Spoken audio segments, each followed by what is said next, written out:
This is Ryan Abraham for USCFootball.com, revisiting my 3 keys to victory for USC and Penn State. The Trojans, of course, losing a heartbreaker overtime, 33-30, here in the Coliseum to number 4 Penn State. Certainly a winnable game. They weren't able to do it when it counted, and that's why the Trojans lost. My first key to victory was 2. I wanted to see USC not have more than 2 critical mistakes that would end offensive drives. They did an excellent job of that in the first half. Second half and overtime, not so much. 4 critical drives. There were holding calls. There were sacks.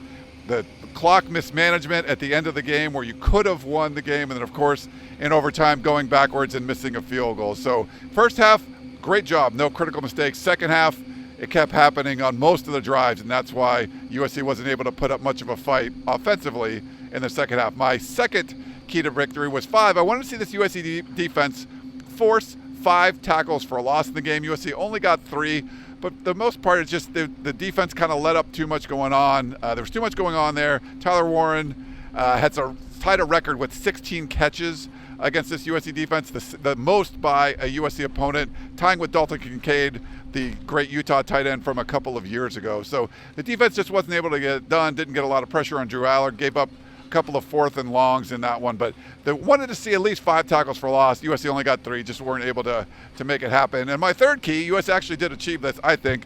My numbers, I wanted to see at least no more than 10 pressures on quarterback Miller Moss. And I think that's the one thing that Lincoln Riley and this offensive side of the ball did really well in this game. Penn State, one of the best teams at creating pressure. USC, one of the worst at allowing it. But they did a nice job, I think, running the ball, especially in the first half. They ran the ball really well. Woody Marks, Quentin Joyner gets that long touchdown run. And then I think they got the ball out of Miller Moss's hands quickly. He was only sacked 1 time.